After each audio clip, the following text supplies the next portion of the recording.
Irmãos, bom dia a todos, sejam todos bem-vindos. Vamos dar início ao nosso culto, o culto de adoração ao nosso Deus. E o Salmo 98 nos convida e diz assim: Cantai ao Senhor um cântico novo, porque Ele tem feito maravilhas. A sua destra e o seu braço santo lhe alcançaram a vitória. O Senhor fez notória a sua salvação, manifestou a sua justiça perante os olhos das nações. Lembrou-se da sua misericórdia e da sua fidelidade para com a casa de Israel. Todos os confins da terra viram a salvação do nosso Deus. Celebrai com júbilo ao Senhor todos os confins da terra. Aclamai, regozijai-vos e cantai louvores. Cantai com harpa louvores ao Senhor, com harpa e voz de canto, com trombetas e ao som de buzinas. Exultai perante o Senhor, que é Rei. Ruja o mar e a sua plenitude, o mundo e os que nele habitam. Os rios batam palmas, e juntos cantem de júbilo os montes, na presença do Senhor, porque Ele vem julgar a terra, julgará o mundo com justiça e os povos com equidade. Fiquemos de pé, irmãos.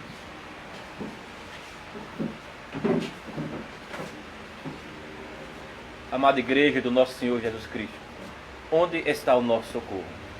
O nosso socorro está em nome do Senhor, Criador dos céus e da terra. Graça e paz a vós outros, da parte de Deus nosso Pai e do Senhor Jesus Cristo. Amém. Amém. Vamos cantar o Salmo 122.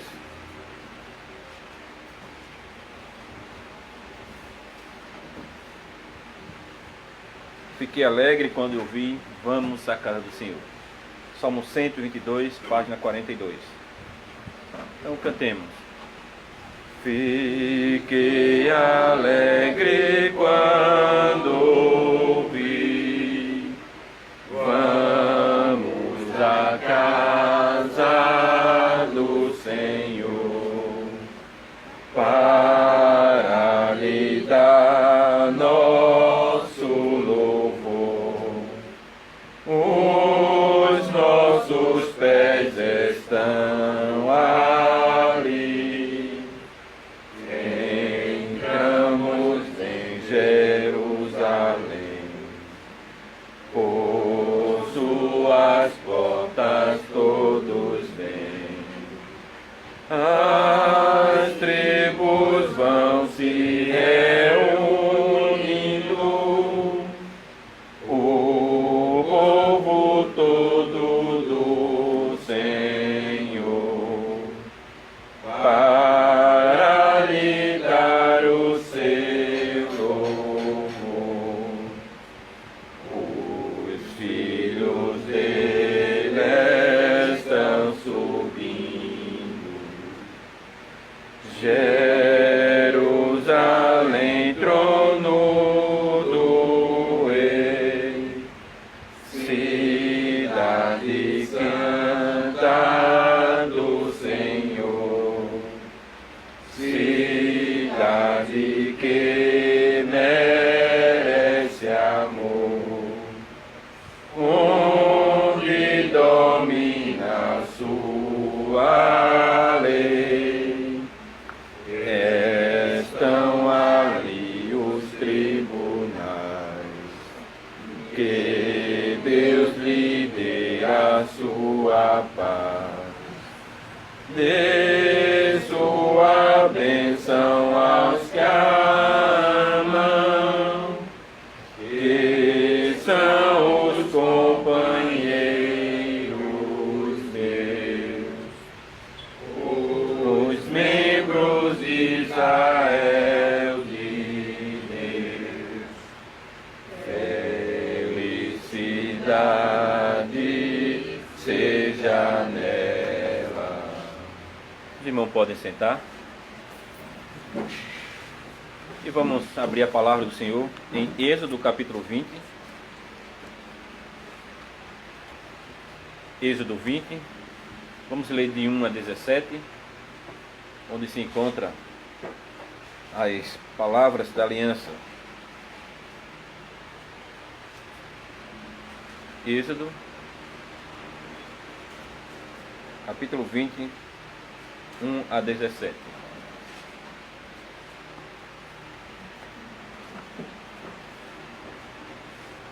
diz assim a palavra do Senhor. Então falou Deus todas estas palavras: Eu sou o Senhor teu Deus, que te tirei da terra do Egito, da casa da servidão. Não terás outros deuses diante de mim. Não farás para ti imagem de escultura, nem semelhança alguma do que há em cima nos céus, nem embaixo na terra, nem nas águas debaixo da terra. Não as adorarás, nem lhes darás culto. Porque eu sou o Senhor teu Deus, Deus zeloso, que visita a iniquidade dos pais nos filhos, até a terceira e quarta geração daqueles que me aborrecem, e faço misericórdia até 1000 gerações daqueles que me amam e guardam os meus mandamentos. Não tomarás o nome do Senhor teu Deus em vão, porque o Senhor não terá por inocente o que tomar o seu nome em vão. Lembra-te do dia de sábado para o santificar. 6 dias trabalharás e farás toda a tua obra, mas o 7º dia é o sábado do Senhor teu Deus. Não farás nenhum trabalho, nem tu, nem o teu filho, nem a tua filha, nem o teu servo, nem a tua serva, nem o teu animal, nem o forasteiro das tuas portas para dentro. Porque em 6 dias fez o Senhor os céus e a terra, o mar e tudo que neles há, e ao 7º dia descansou. Por isso o Senhor abençoou o dia de sábado e o santificou. Honra teu pai e tua mãe, para que se prolonguem os teus dias na terra que o Senhor teu Deus te dá. Não matarás, não adulterarás, não furtarás, não dirás falso testemunho contra o teu próximo, não cobiçarás a casa do teu próximo, não cobiçarás a mulher do teu próximo, nem o seu servo, nem a sua serva, nem o seu boi, nem o seu jumento, nem coisa alguma que pertença ao teu próximo. Em resposta à lei de Deus, vamos orar e vamos também confessar os nossos pecados. Oremos. Amado Deus, bondoso Pai, te damos graças por mais um dia. Te damos graças porque podemos te louvar e te agradecer neste dia de descanso. Te damos graças porque podemos nos reunir como o teu povo. O teu povo escolhido, o teu povo amado, redimido em Cristo. Mas ao mesmo tempo, Senhor, sabemos que somos pecadores, que pecamos contra Ti por pensamentos, palavras e atos, que fizemos o que é mal perante Ti durante essa semana que se passou, que transgredimos a Tua lei, Senhor. Ó Deus, nós confessamos que nós pecamos, confessamos que não guardamos perfeitamente a Tua lei, e por isso, Senhor, com o coração arrependido, nós Te confessamos e Te rogamos o perdão dos nossos pecados. Te rogamos não porque nós merecemos, mas por causa dos méritos de Cristo. É em nome dele que nós Te oramos, é em nome dele que nós buscamos o perdão para nossas vidas, Senhor. Porque somente em Cristo nós temos vida. Somente em Cristo podemos viver diante de Ti. E por isso, Senhor, nos perdoa. E sabendo que em Cristo recebemos o perdão dos nossos pecados, Senhor, nos dá essa alegria de sermos perdoados e vivermos para a Tua honra e para a Tua glória. Que o Senhor nos ajude para que vivamos na santidade do Teu Espírito, possamos caminhar no Espírito, vivermos no Espírito. Nos ajuda, Senhor. Sabemos que dependemos de Ti. Nesse momento ainda queremos Te rogar pelos nossos irmãos enfermos, que o Senhor esteja abençoando esses irmãos, ajudando-os e dando a Tua graça. Como também aqueles que estão fracos, que o Senhor conceda graça e misericórdia, que o Senhor possa estar dando a eles tudo o que precisam para estarem firmes em Ti. Pai amado, Pai querido, Te rogamos pelas Tuas bênçãos neste culto, que venhamos Te honrar com nossos louvores, orações e com a nossa atenção à pregação da palavra. Nos ajuda, Senhor. Esta é a nossa oração em nome de Cristo. Amém. Irmãos, vamos cantar o Salmo 15.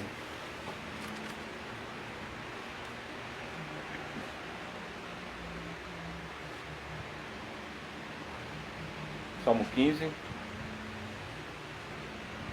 Então cantemos. Quem, ó Senhor, pode morar na tua casa, no teu monte, que homem pode habitar e para sempre ali ficar contigo em teu templo santo. Aquele que no seu andar mostra perfeita integridade, o que procura te agradar e a justiça praticar, de coração fala a verdade, não prejudica a ninguém, e com a língua não difama, o mal por desprezível tem, mas com respeito honra quem a Deus sinceramente ama. Quem chora sem se retirar, nem mesmo quando sofre dano, empresta sem agiotar, suborno não quer aceitar, tal homem não será abalado. Irmão, vamos abrir a palavra do Senhor agora no livro dos Salmos, Salmo 104.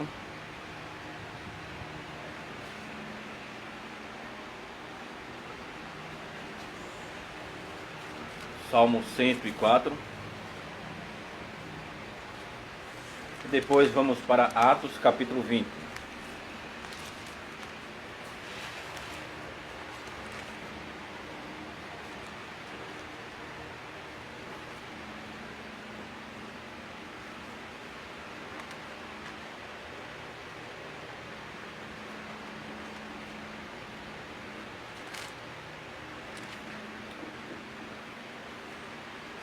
Salmo 104. Diz assim: bendize, ó minha alma, ao Senhor. Senhor, Deus meu, como tu és magnificente, sobrevestido de glória e majestade, coberto de luz como de um manto. Tu estendes o céu como a cortina, pões nas águas o vigamento da tua morada, tomas as nuvens por teu carro e voas nas asas do vento. Fazes os teus anjos ventos e os teus ministros labaredas de fogo. Lançaste os fundamentos da terra, para que ela não vacile em tempo nenhum. Tomaste o abismo por vestuário e a cobriste. As águas ficaram acima das montanhas. A tua repreensão fugiram. A voz do teu trovão bateram em retirada. Elevaram-se os montes, desceram os vales, até o lugar que lhes havia preparado.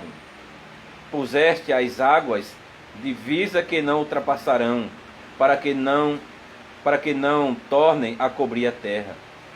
Tu fazes rebentar fontes no vale, cujas águas correm entre os montes. Dão de beber a todos os animais do campo. Os jumentos selvagens matam a sua sede. Junto delas tem as aves do céu o seu pouso, e por entre a ramagem desferem o seu canto. Do alto de tua morada regas os montes, a terra farta-se do fruto de tuas obras. Fazes crescer a relva para os animais, e as plantas para o serviço do homem, de sorte que da terra tire o seu pão. O vinho que alegra o coração do homem, o azeite que lhe dá brilho ao rosto, e o alimento que lhe sustém as forças. Avigoram-se as árvores do Senhor, e os cedros do Líbano que ele plantou, em que as aves fazem seus ninhos. Quanto à cegonha, a sua casa é nos ciprestes. Os altos montes são das cabras montezinhas, e as rochas o refúgio dos arganazes. Fez a lua para marcar o tempo, e o sol conhece a hora do seu ocaso. Dispões as trevas e vem a noite, na qual vagueiam os animais da selva. Os leõezinhos rugem pela presa e buscam de Deus o sustento. Em vindo o sol, eles se recolhem e se acomodam nos seus covis. Sai o homem para o seu trabalho e para o seu encargo até a tarde. Que variedade, Senhor, nas tuas obras! Todas com sabedoria as fizestes. Cheia está a terra das tuas riquezas. Eis o mar vasto, imenso, no qual se movem seres sem conta, animais pequenos e grandes. Por ele transitam os navios, e o monstro marinho que formaste para nele folgar. Todos esperam de ti, que lhes deis de comer a seu tempo. Se lhes dás, eles o recolhem. Se abres a mão, eles se fartam de bens. Se ocultas o rosto, eles se perturbam. Se lhes cortas a respiração, morrem e voltam ao seu pó. Envias o teu espírito, eles são criados, e assim renovas a face da terra. A glória do Senhor seja para sempre. Exulta o Senhor por suas obras. Com só olhar para a terra, ele a faz tremer. Toca as montanhas, e elas fumegam. Cantarei ao Senhor enquanto eu viver. Cantarei louvores ao meu Deus durante a minha vida. Seja-lhe agradável a minha meditação. Eu me alegrarei no Senhor. Desapareçam da terra os pecadores, e já não subsistam os perversos. Bendize, ó minha alma, ao Senhor. Aleluia. Agora vamos para Atos 20. Livro de Atos, capítulo 20.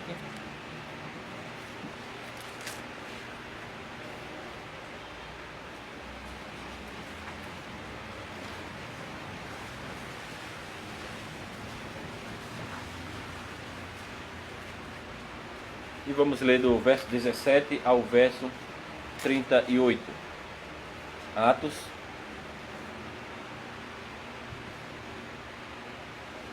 capítulo 20, 17 a 38.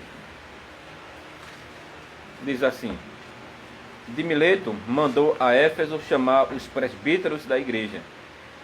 E quando se encontraram com ele, disse-lhes: vós bem sabeis como foi que me conduzi entre vós em todo o tempo, desde o primeiro dia em que entrei na Ásia, servindo ao Senhor com toda a humildade, lágrimas e provações que, pelas ciladas dos judeus, me sobrevieram, jamais deixando de vos anunciar coisa alguma proveitosa, e de vô-la ensinar publicamente e também de casa em casa, testificando tanto a judeus como a gregos o arrependimento para com Deus e a fé em nosso Senhor Jesus Cristo. E agora, constrangido em meu espírito, vou para Jerusalém, não sabendo o que ali me acontecerá, senão que o Espírito Santo, de cidade em cidade, me assegura que me esperam cadeias e tribulações. Porém, nada considero a vida preciosa para mim mesmo, contanto que complete a minha carreira e o ministério que recebi do Senhor Jesus para testemunhar o Evangelho da graça de Deus. Agora eu sei que todos vós, em cujo meio passei pregando o reino, não vereis mais o meu rosto. Portanto, eu vos protesto no dia de hoje, que estou limpo do sangue de todos, porque jamais deixei de vos anunciar todo o desígnio de Deus.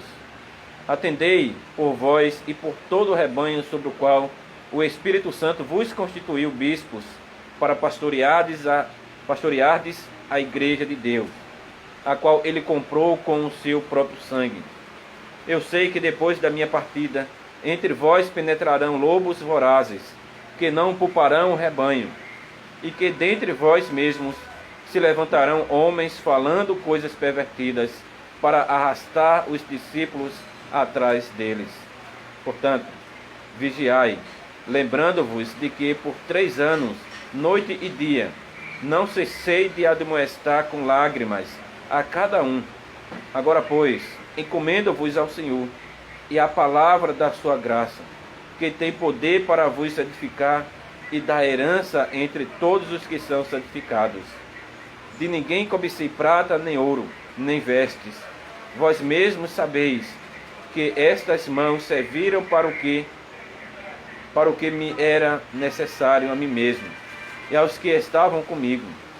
Tenho-vos mostrado em tudo que, trabalhando assim, é mister socorrer os necessitados e recordar as palavras do próprio Jesus. Mas bem-aventurado é dar que receber. Tendo dito estas coisas, ajoelhando-se, orou com todos eles. Então houve grande pranto entre todos, e abraçando afetuosamente a Paulo, o beijavam, entristecidos especialmente pela palavra que ele dissera, que não mais veriam o seu rosto, e acompanharam-no até ao navio. E agora, irmãos, vamos para o Catecismo de Heidelberg. Dia do Senhor 42.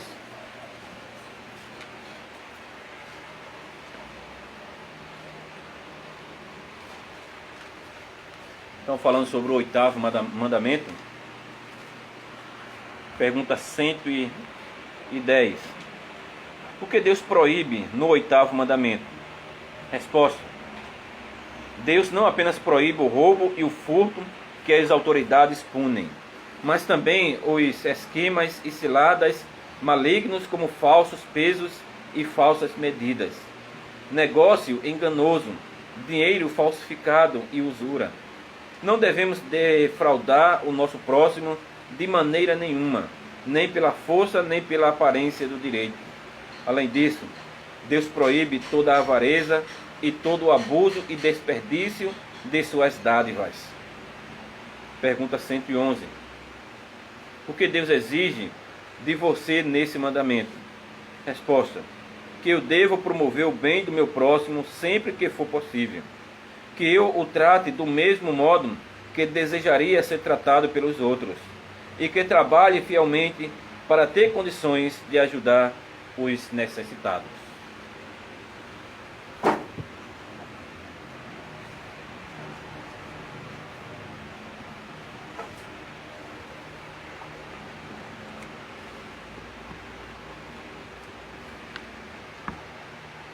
Amada igreja no Senhor Jesus Cristo, prezados ouvintes, se olharmos apenas superficialmente, o 8º mandamento parece fácil de se guardar. Você não deve roubar. Talvez, tirando alguns ladrões de biscoitos da 2ª divisão, estejamos muito bem neste mandamento. Pelo que eu sei, nenhum de vocês foi preso por assaltar instituições financeiras ou invadir a casa de nossos vizinhos para roubar seus bens. Mas o catecismo deixa claro que o 8º mandamento não trata apenas desses tipos de coisas superficiais, por mais sérios que eles sejam em nossa vida. O 8º mandamento é muito mais profundo e fala não apenas das ações externas, mas também o que vive dentro do nosso coração. Como pessoas redimidas por Cristo, nós reconhecemos este chamado à obediência, agradecido como sendo necessário de viver neste mundo hoje. Ganhar dinheiro fácil através de loterias ou meios que aguçam nossos sentidos carnais. Nós entendemos tudo isso. Ouvimos pessoas famosas, nos convidamos para com elas, em que estão ostentando suas riquezas, suas fortunas em coisas fáceis, fúteis, vamos dizer assim. Então nós temos esta luta também constante dentro do nosso coração. E o mundo quer que deixemos que tudo isso saia, flua em nossa vida, para ostentarmos as nossas riquezas, viver como escravo dos nossos próprios desejos. Porém, quando nós estamos em Cristo, nós queremos permanecer nele. Queremos mostrar nossa gratidão a Ele, nosso amor por Ele. Fazemos isso vivendo dentro da estrutura definida de nosso relacionamento de aliança. Essa estrutura inclui o 8º mandamento em nossas vidas.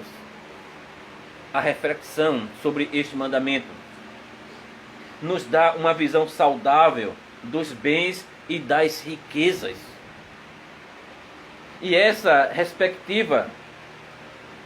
perspectiva saudável é, em primeiro lugar, uma questão que é do coração de cada um. Mas pelo poder do Espírito, também nós podemos viver o que está dentro do nosso coração. E ao fazer isso, nós glorificamos ao nosso Deus. E por isso, nesta manhã, eu vos proclamo a palavra do Senhor no seguinte tema. O 8º mandamento fala sobre o crente e os bens terrenos. O 8º mandamento fala sobre os crentes e os bens terrenos. Fala sobre, em primeiro lugar, a propriedade de bens terrenos. Em segundo lugar, a obtenção de bens terrenos. E em terceiro lugar, o uso de bens terrenos. O 8º mandamento fala sobre a prosperidade de bens, ou melhor, a propriedade de bens terrenos.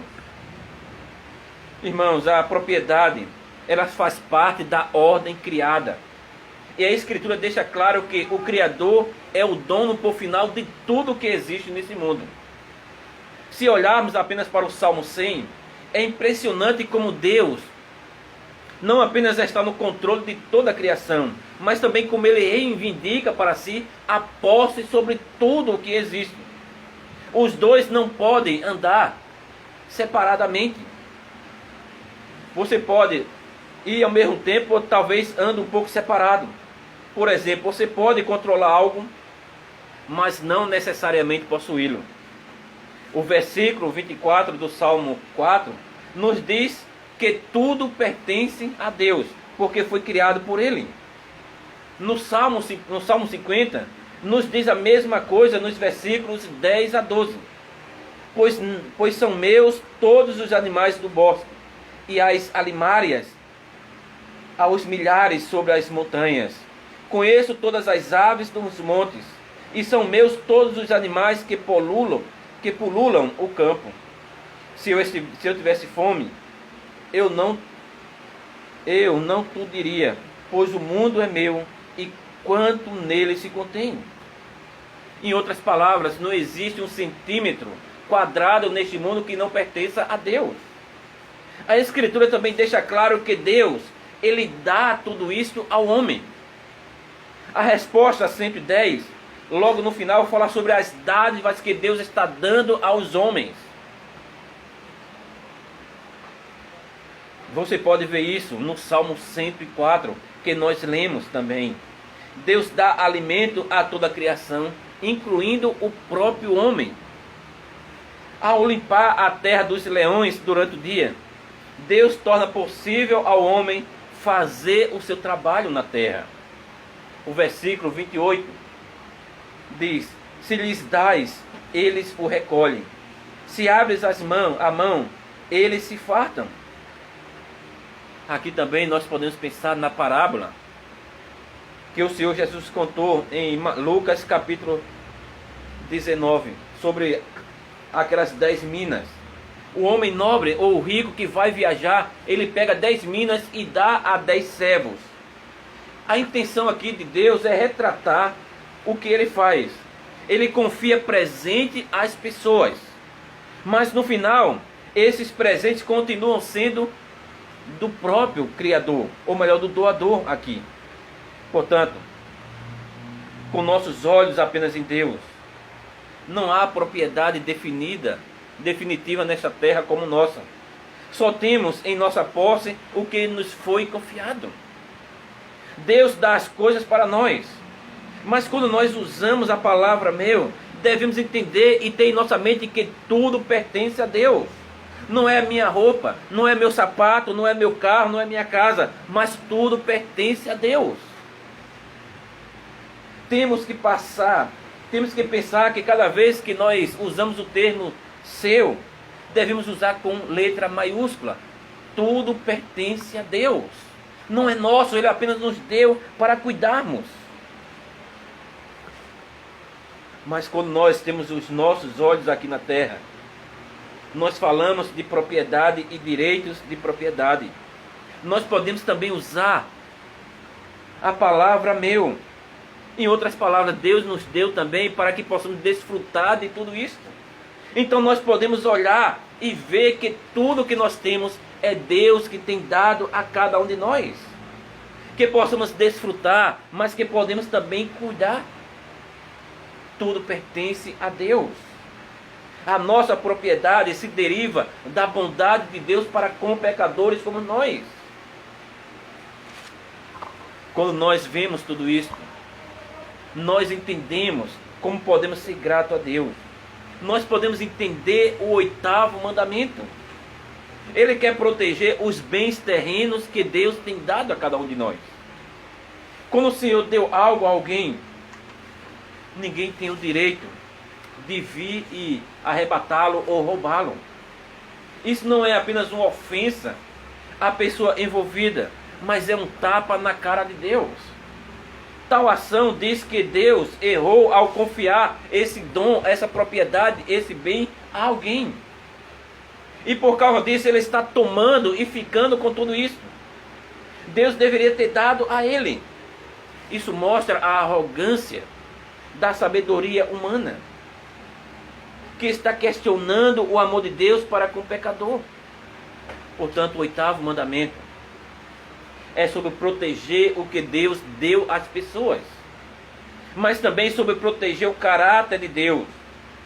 Quando vivemos com alegria e gratidão desta estrutura estabelecida por Deus, nós estaremos evitando de blasfemar e profanar o nome de Deus. De também pensar que nós somos realmente os donos de tudo isso e que tudo recebemos porque temos direito. Entenda a situação, a natureza da sua propriedade. Seu telefone, seu smartphone não é seu. Seu calçado não é seu. Sua roupa não é sua. Sua casa não é sua. Mas é de Deus, que deu para que você possa utilizar e desfrutar de tudo isto. Quando nós entendemos tudo isto, irmãos, não tem como nós não glorificarmos a Deus com tudo que nós temos. Não tem como não darmos graças a Deus que Ele tem dado esses dons para desfrutarmos. Entendam, nós viemos deste mundo sem nada. Nós não temos nada, mas Deus nos deu tudo. E quando nós voltamos ao lugar de onde nós viemos, do pó da terra, também não levamos nada. Tudo fica para trás. Lembre-se, tudo que você tem pertence a Deus em primeiro lugar. Então chegamos ao nosso segundo ponto: a obtenção de bens terrenos. Irmãos, Deus sempre usa meios para dar presentes, tanto espiritual como material. Ele trabalha através de meios legítimos para confiar presentes materiais a seu povo.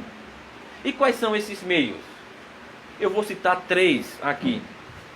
Talvez você possa pensar em mais, mas há três que se destacam como as formas mais usuais pelas quais Deus nos permite receber bens terrenos e riquezas de suas mãos. O primeiro é por herança. Quando pais, avós ou outros parentes morrem, eles passam suas riquezas que acumularam para seus filhos ou netos. Isso é praticado em muitas culturas. E claro, também é encontrado no Israel do Antigo Testamento. Pensa em Provérbios 13, 22. O homem de bem deixa herança aos filhos de seus filhos. Outra forma legítima de obter bens e riquezas terrenas é receber presente de outras pessoas. Pela bondade de seu coração, alguém pode decidir dar um presente a você. É perfeitamente legítimo que os crentes aceitem tais presentes e os vejam como, em última instância, vindo das mãos de Deus. Finalmente, existem as maneiras mais comuns de obter bens e riquezas terrenas. Isso decorre da ordem de Deus para trabalhar. Desde o início do mundo, antes da queda no pecado, Deus deu a ordem ao homem para trabalhar neste mundo. E esperava-se que esse trabalho produzisse frutos ali. Quando o trabalho é abençoado por Deus, Deus usa esse trabalho para confiar riquezas, bens terrenos às pessoas. Assim como o catecismo explica o 8º mandamento, como Deus tem ordenado que trabalhemos fielmente. Veja, quando um homem trabalha, ele normalmente consegue o que precisa para si e sua família. Ele será protegido de ser tentado a roubar e fraudar e assim por diante. A preguiça é claramente criticada nas Escrituras como um mal que precisa ser reprovado. 2 Tessalonicenses, capítulo 3, verso 10 diz: se alguém não quer trabalhar, também não coma. Isso é uma ordem bíblica. Se alguém não quer trabalhar, então ele não tem condições de ter alimento porque ele não quer. Então também significa que você não pode usar de misericórdia para com essas pessoas. Se você não trabalha, então você não come. É diferente de alguém que está procurando um emprego e não consegue e não tem nada. Mas ele está criticando o preguiçoso, que não quer trabalhar, que passa o dia com os braços cruzados em frente, talvez de uma TV, sentado em seu sofá. Então Paulo diz, se ele não trabalha, então também não tem direito de comer. Então os crentes devem ter uma atitude saudável em relação ao trabalho, olhando para ele não como um mal necessário, mas entre outras coisas como uma forma que Deus usa para dar riquezas terrenas. O trabalho não apareceu após o pecado. Adão e Eva trabalhavam antes da queda. E isso sugere que o trabalho faz parte da vida aqui na terra e também faz parte da vida no futuro, no novo céu e na nova terra. Irmãos, intimamente conectado ao trabalho está o investimento. Na verdade, nós podemos colocar os dois juntos. Investir é trabalhar com o que você precisa fazer mais. O investimento também é um meio legítimo de obtenção de bens terrenos. O investimento é legítimo pela maneira como o nosso Senhor descreve em algumas de suas parábolas. Colocar seu dinheiro para trabalhar é sensato e mostra que você pensa no futuro. Portanto, existem meios legítimos, mas também existem meios ilegítimos. E nosso catecismo os define da seguinte maneira, bem clara. Ele diz, Deus não apenas proíbe o roubo e o furto, que as autoridades punem, mas também os esquemas e ciladas malignos, como falsos pesos e falsas medidas, negócio enganoso, dinheiro falsificado e usura. É isso que nós vemos no dia a dia, nos noticiários de nosso país. Pessoas enriquecendo de forma ilícita. Pense no ladrão que rouba um banco, ou no ladrão que rouba um posto de gasolina. Pense em esquemas milionários em que estão envolvidos empresários, grandes empresários e políticos que estão envolvidos também. Como eles tornam-se ricos de bens terrenos, de uma forma ilícita. Mas o catecismo, ele não para por aí. Ele continua dizendo: não devemos defraudar o nosso próximo de maneira nenhuma, nem pela força, nem pela aparência de direito. O catecismo torca isso como se fosse algo certo dentro da igreja, dentro do povo de Deus. E infelizmente isso acontece. Um irmão que pode pedir dinheiro emprestado, mas já com o pensamento de não pagar. Pessoas que usam o argumento que um irmão que tem mais condições é sempre mais obrigado a ajudar mais do que o outro em todas as coisas. Se aproveitar do irmão que não consegue dizer um não, ou constranger alguém somente para tirar vantagem sobre ele. Quando na verdade, estes que fazem isso deveriam se esforçar para trabalhar e não tentar se apropriar do bem do próximo com a aparência de algo legítimo, a aparência de direito. E o catecismo ele continua. Além disso, Deus proíbe toda a avareza e todo o abuso e desperdício de suas dádivas. Irmão, ser avarento é pecado. É fazer o dinheiro de seu Deus e fazer qualquer coisa para obter riquezas terrenas, mesmo que seja errado. Como também não ser um bom mordomo das riquezas que Deus deu. Pessoas que estão gastando dinheiro com coisas que não necessitam, se esbanjando, usando algo como, vamos dizer, alguém sem necessidade, que já tem, vamos dizer, 10 pares de sapato e quer comprar mais 50. Alguém que já tem o seu guarda-roupa cheio de roupa, mas mesmo assim quer comprar mais para colocar talvez em cima da cama. São coisas mínimas, mas que nós vemos isto muitas vezes nas pessoas que estão desperdiçando o dinheiro, em vez de usar para glorificar a Deus, de usar para ajudar ao necessitado dentro da igreja, dando esse valor nas ofertas ou os próprios diáconos para cumprir seu ofício diaconal. Isso não é desperdício. É você, como Paulo diz, trabalhar para ajudar aos necessitados dentro da igreja. Mas pense, por exemplo, também nas loterias. O jogo é o risco voluntário de uma quantia em dinheiro no resultado de um jogo ou outro evento. Acho que ainda precisamos falar um pouco sobre isso. As loterias já existem no Brasil há muitos anos e até legalizadas pelo governo. Por muito tempo disseram-nos para imagine só isso. Às vezes os crentes também são sugados pela mentalidade do imaginem só. Quando você vê algum comercial de loteria oferecendo muito dinheiro, podemos correr o risco de cair na tentação de pensar: se eu ganhasse todo esse dinheiro, era porque Deus respondeu a minha oração, e por isso eu daria 10% da minha vitória para a igreja. Pense nisso quando você for tentado a apenas imaginar o que você vai fazer se o prêmio for muito grande. Será um assunto público.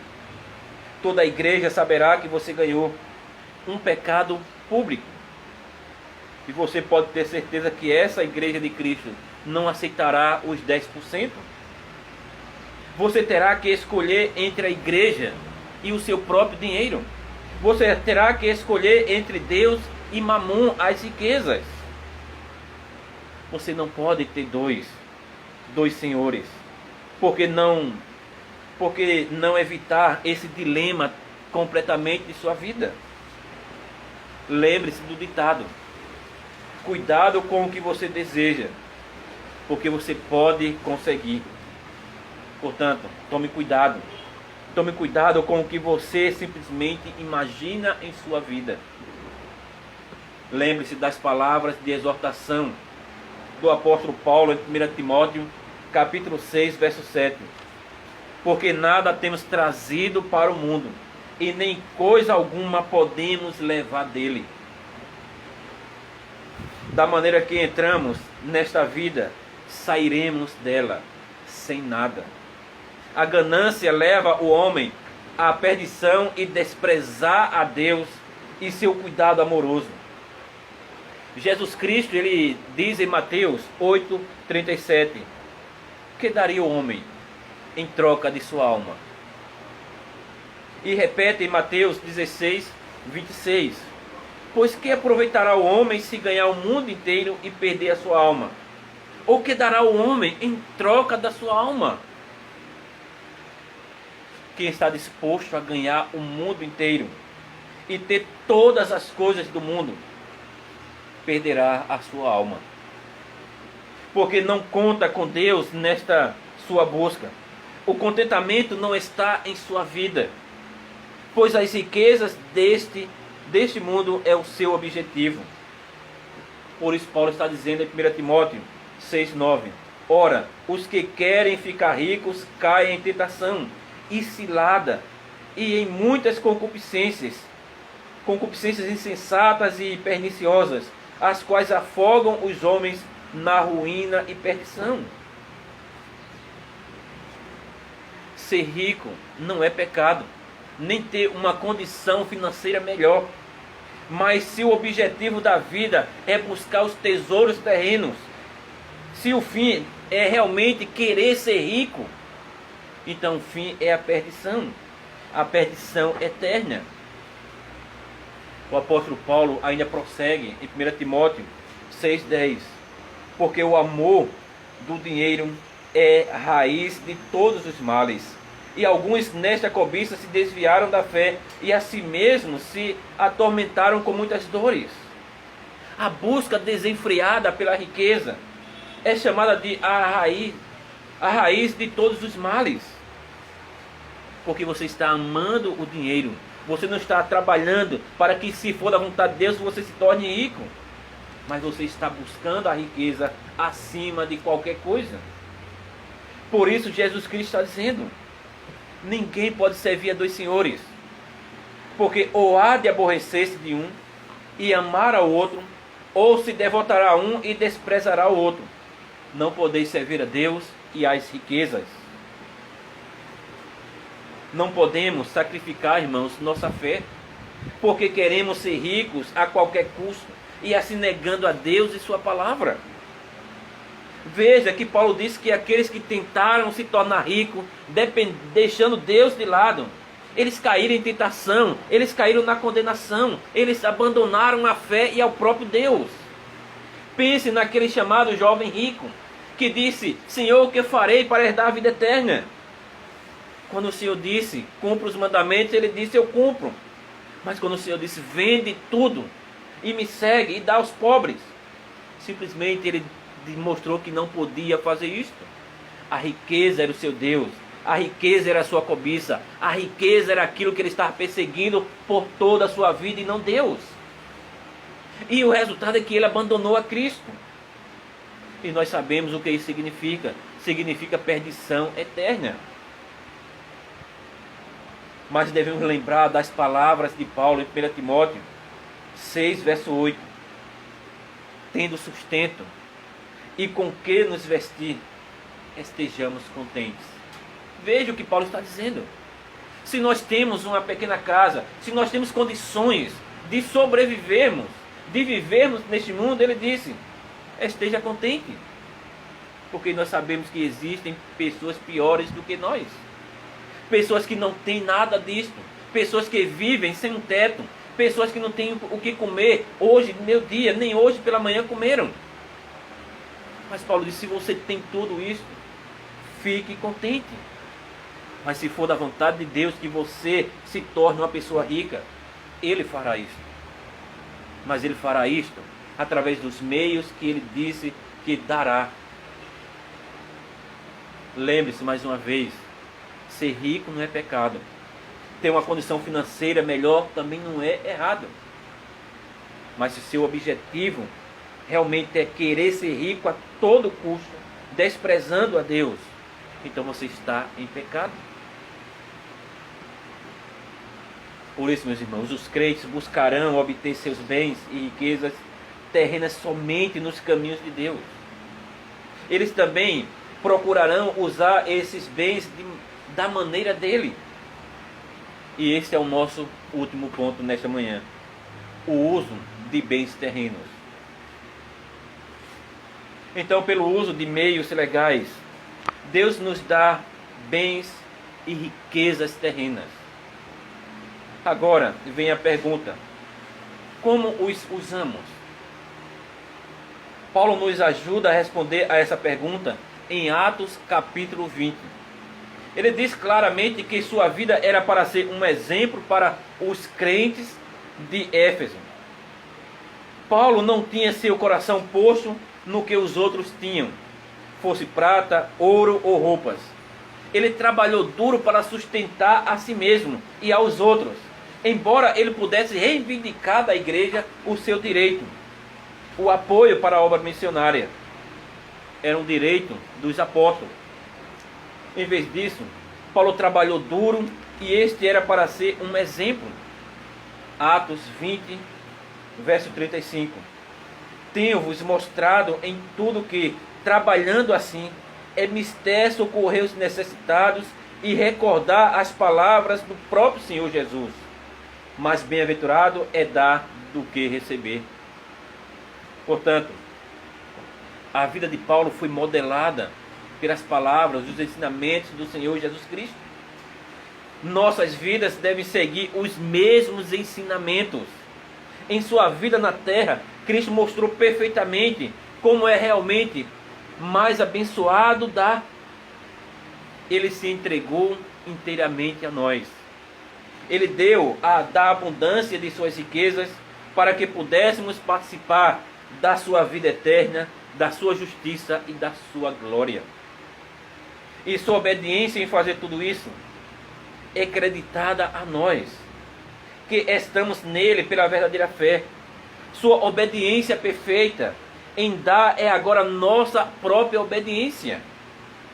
Isso significa que nossas vidas como crentes irão refletir o status de Cristo. Sua obediência é nossa em princípio e também deve ser nossa na prática, no viver diário de nossas vidas. Portanto, por sermos quem somos em Cristo, por sermos uma nova criação, vemos nossos bens e riquezas terrenas como dádivas de Deus. E isso nos torna mordomos. Pessoas que são responsáveis por cuidar do que pertence a outra pessoa. E o modelo adequado para entender como usamos nossos dons é a mordomia. Como mordomos, somos chamados por Deus para usar os bens terrenos que Ele nos deu com alegria e boa vontade para o benefício dos necessitados. Pense no que o Espírito diz em 2 Coríntios, capítulo 9, 6 e 7. E isto afirmo: aquele que semeia pouco, pouco também ceifará. E o que semeia com fartura, com abundância também ceifará. Cada um contribua segundo tiver proposto no coração, não com tristeza ou por necessidade, porque Deus ama a quem dá com alegria.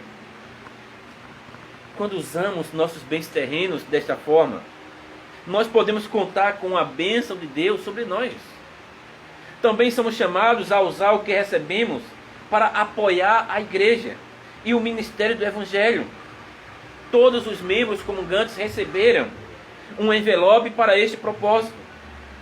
Se você está recebendo uma renda, a prioridade deve ser sempre dá os primeiros frutos a Deus.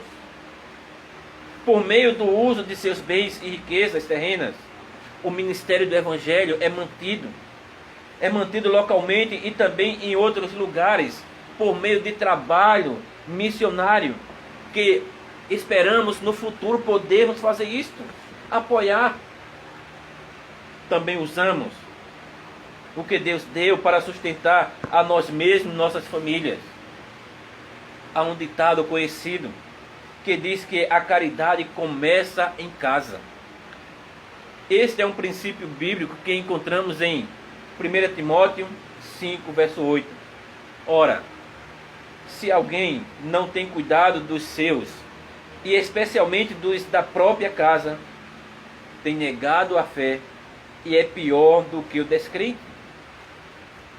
Esse é um bom lembrete de que nossa família deve ser outra prioridade em nossas vidas quando pensamos em como usamos os bens terrenos que o Senhor tem nos confiado.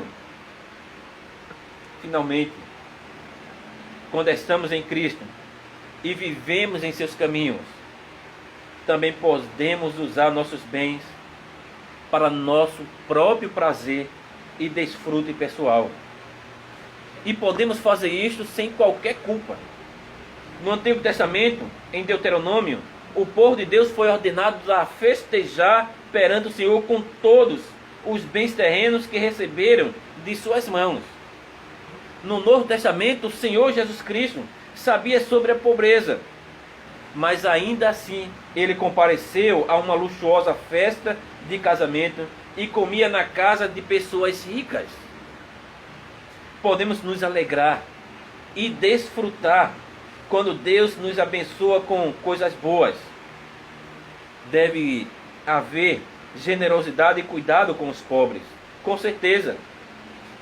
Mas isso não significa que você tenha que ser avarento por si mesmo e por sua família. Faça isso enquanto desfruta do que tem diante da face de Deus.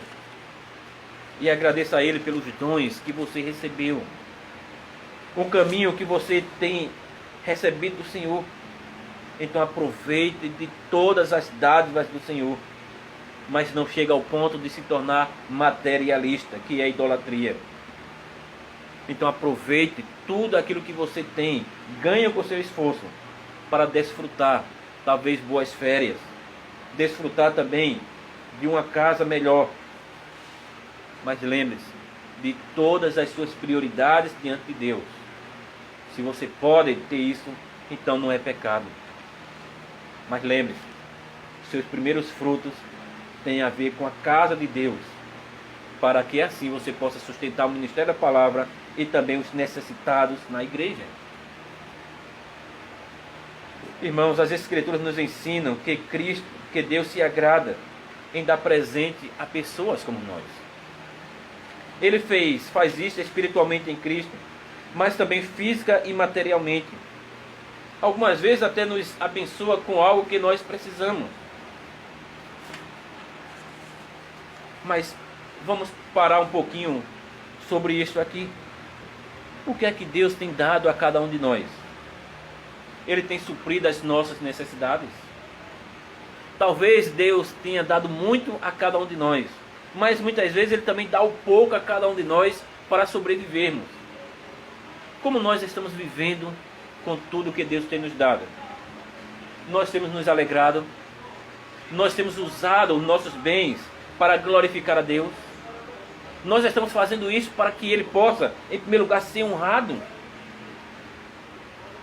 Irmãos, seja qual for a nossa situação, o oitavo mandamento nos dá uma estrutura de gratidão a Deus pelos bens terrenos que nós recebemos do alto.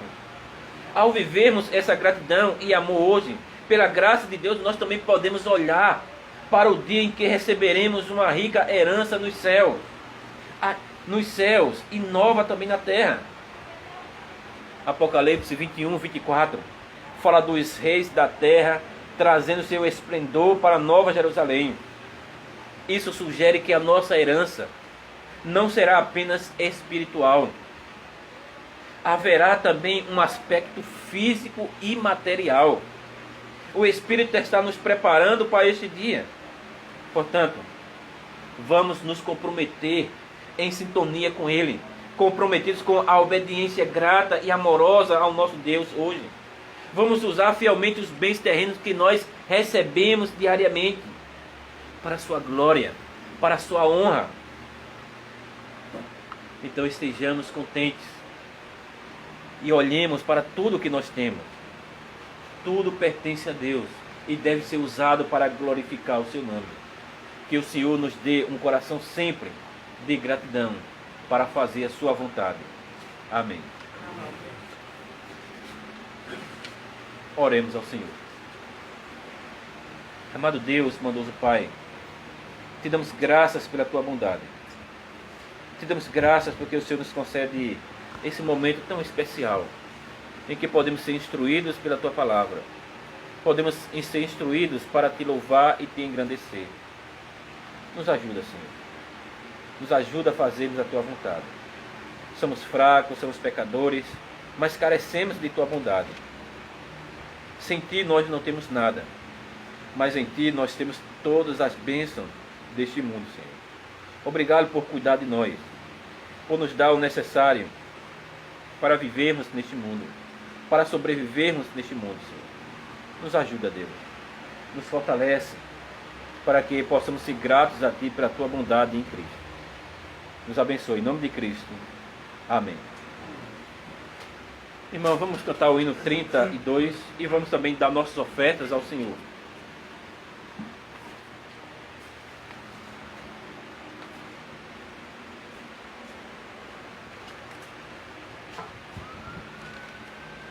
Hino 32. Tu és fiel, Senhor. Então fiquemos de pé, irmãos. Então cantemos. Tu és fiel, Senhor, meu Pai celeste, pleno poder aos teus filhos darás. Nunca mudaste, tu nunca faltaste. Tal como és, tu sempre serás. Tu és fiel, Senhor. Tu és fiel, Senhor. Dia após dia, com bênção sem fim. Tua mercê me sustenta e guarda. Tu és fiel, Senhor, fiel a mim. Flores e frutos, montanhas e mares, sol, estrelas no céu abrigar. Tudo criaste na terra e nos ares. Todo o universo vem, pois te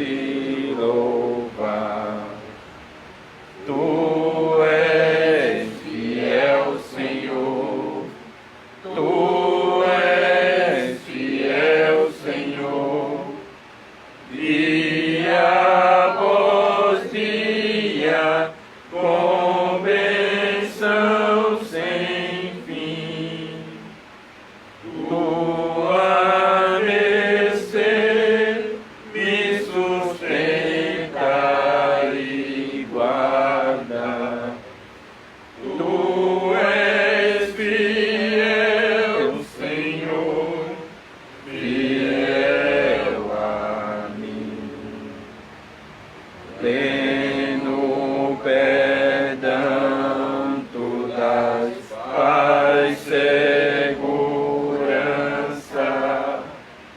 cada momento me guias, Senhor, e no porvir, ó que doce esperança, desfrutarei do teu rico favor. Tu és fiel, Senhor, tu és fiel, Senhor, dia após dia, com bênção sem fim. Tua mercê me sustenta e guarda. Tu és fiel, Senhor, fiel a mim. Recebam a bênção do Senhor. A graça do Senhor Jesus Cristo e o amor de Deus e a comunhão do Espírito Santo sejam com todos vós. Amém. Amém.